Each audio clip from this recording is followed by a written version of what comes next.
चलिए फैराडे के वैद्युत अपघटन के नियम पर आधारित कुछ प्रश्न हल करते हैं। हमारा पहला प्रश्न है, HCl के जलीय विलयन का 15 एम्पीयर विद्युत धारा का उपयोग करके 1 घंटे के लिए वैद्युत अपघटन किया जाता है। STP पर कैथोड पर निकलने वाली हाइड्रोजन गैस का आयतन क्या है? इस प्रश्न को हम कैसे हल करेंगे? तो हाइड्रोक्लोरिक अम्ल के जलीय विलयन में H+ आयन, Cl- आयन और पानी होते हैं। कैथोड पर H+ आयनों का अपचयन होता है जिससे हाइड्रोजन गैस बनती है। लेकिन यहाँ यह एकमात्र अभिक्रिया नहीं होती है, बल्कि इसके साथ ही एक प्रतिस्पर्धी अभिक्रिया भी होती है जिसमें पानी का अपचयन होता है। ऐसे में प्रश्न यह है कि हम यह कैसे पता लगाएं कि इन दोनों में से कौन सी अभिक्रिया प्राथमिकता से होगी।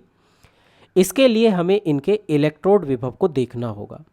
तो इस पहली अभिक्रिया के लिए इलेक्ट्रोड विभव 0 वोल्ट है, जबकि इस दूसरी अभिक्रिया यानी पानी के अपचयन के लिए इलेक्ट्रोड विभव ऋण 0.83 वोल्ट है। इससे स्पष्ट है कि यह पहली अभिक्रिया प्राथमिकता से होगी क्योंकि इसके इलेक्ट्रोड विभव का मान अधिक है। इसका मतलब कैथोड पर हाइड्रोजन आयनों का अपचयन प्राथमिकता से होगा। इसी प्रकार एनोड पर भी दो प्रतिस्पर्धी अभिक्रियाएं होंगी। पहली है क्लोराइड आयनों का ऑक्सीकरण जिससे क्लोरीन गैस बनती है, और दूसरी पानी का ऑक्सीकरण जिससे ऑक्सीजन गैस बनती है। अब यदि हम इन दोनों अभिक्रियाओं के अपचयन विभवों को देखें तो ऐसा लगता है कि एनोड पर क्लोराइड आयनों के ऑक्सीकरण की तुलना में पानी के ऑक्सीकरण की अभिक्रिया प्राथमिकता से होगी, क्योंकि पानी के ऑक्सीकरण के लिए इलेक्ट्रोड विभव का मान कम है।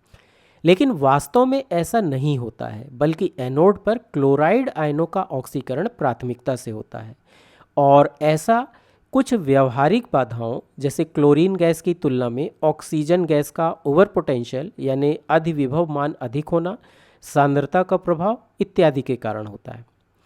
अब यहाँ अधिविभव क्या होता है या फिर इलेक्ट्रोड पर इनमें से एक अभिक्रिया प्राथमिकता से क्यों होती है, इन बातों पर अभी हम चर्चा नहीं करेंगे क्योंकि अभी इन्हें समझना हमारा उद्देश्य नहीं है। इसके बजाय हम अपने प्रश्न पर ध्यान केंद्रित करेंगे जिसमें हमें यह पता लगाना है कि इस अभिक्रिया में जो कैथोड पर हो रही है इसमें निकलने वाली हाइड्रोजन गैस का आयतन क्या है। ठीक है, तो इस अभिक्रिया से हम देख सकते हैं कि 1 मोल हाइड्रोजन गैस बनने के लिए 2 मोल इलेक्ट्रॉनों की आवश्यकता है। लेकिन हमारे पास कितने मोल इलेक्ट्रॉन उपलब्ध है, यह ज्ञात करने के लिए हम इस समीकरण का उपयोग कर सकते हैं, अर्थात इलेक्ट्रॉनों की संख्या n Q/F के बराबर है। यहाँ Q विलयन से प्रवाहित होने वाला कुल आवेश है और F फैराडे स्थिरांक है।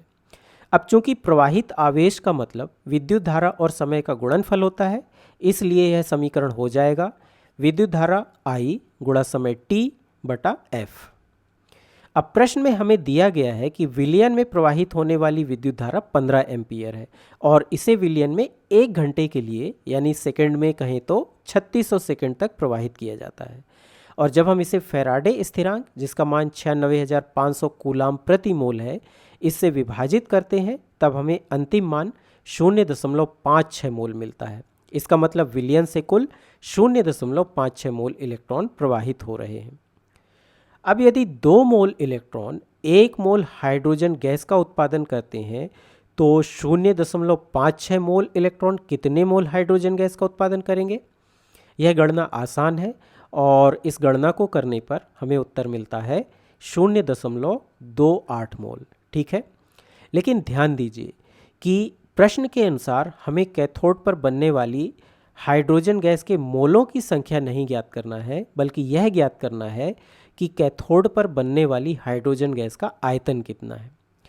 तो हम जानते हैं कि STP पर 1 मोल गैस का आयतन 22.4 लीटर होता है, इसलिए STP पर 0.28 मोल हाइड्रोजन गैस का आयतन कितना होगा? यह भी काफ़ी आसान है और यह गणना करने पर हमें उत्तर मिलता है 6.272 लीटर। यही हमारा उत्तर है। ठीक है, चलिए एक और प्रश्न हल करते हैं। यह प्रश्न है, गलित एल्यूमिनियम क्लोराइड KCl और MgCl2 युक्त 3 सेल श्रेणी क्रम में जुड़े हुए हैं। इन सेलों से 9.65 एम्पियर की विद्युत धारा 4 घंटे तक प्रवाहित की जाती है। वह मोलर अनुपात क्या है जिसमें एल्यूमिनियम, पोटेशियम और मैग्नीशियम अपने संगत इलेक्ट्रोडों पर निक्षेपित होते हैं। तो इस प्रकार यहाँ श्रेणी क्रम में जुड़े हुए 3 सेलों से 9.65 एम्पियर की विद्युत धारा 4 घंटे तक प्रवाहित की जाती है। तो चलिए पता लगाते हैं कि इन सेलों से प्रवाहित होने वाला कुल आवेश कितना है। हम यह कैसे पता लगाएंगे?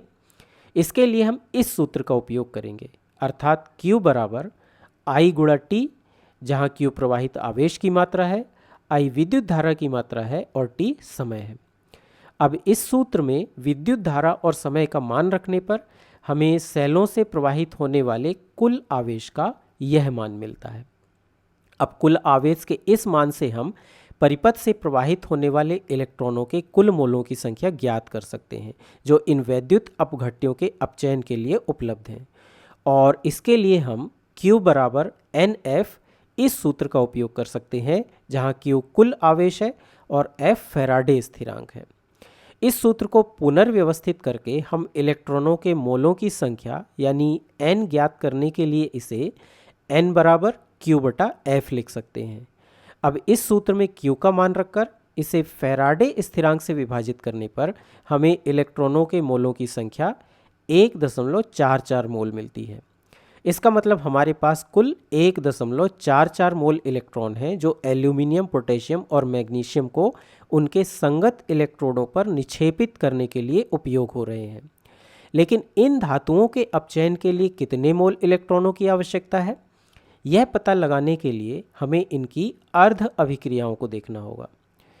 तो अभी हमने जो गणना की उससे हमने ज्ञात किया कि हमारे पास कुल 1.44 मोल इलेक्ट्रॉन हैं जो परिपथ से प्रवाहित हो रहे हैं।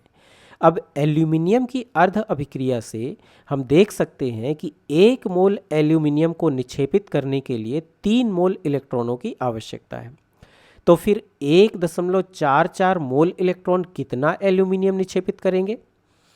यह भी एक आसान गणना है और त्रियक गुणा करके इसे हल करने पर हमें उत्तर मिलता है 0.48 मोल। इसी तरह हम पोटेशियम और मैग्नीशियम की अर्ध अभिक्रियाओं को लिख सकते हैं और प्रत्येक इलेक्ट्रोड पर निक्षेपित होने वाली धातु की मात्रा ज्ञात कर सकते हैं। और जब हम ये गणनाएं करते हैं तो निक्षेपित होने वाले पोटेशियम के मोलों की संख्या 1.44 मोल मिलती है, जबकि निक्षेपित होने वाले मैग्नीशियम के मोलों की संख्या 0.72 मोल मिलती है। अब हम वह मोलर अनुपात ज्ञात कर सकते हैं जिसमें एल्यूमिनियम, पोटेशियम और मैग्नीशियम अपने संगत इलेक्ट्रोडों पर निक्षेपित होते हैं और वह अनुपात होगा 0.48 अनुपात 1.44 अनुपात 0.72। अब हम इस अनुपात को इनमें से सबसे छोटी संख्या यानी 0.48 से विभाजित करके और अधिक सरल कर सकते हैं।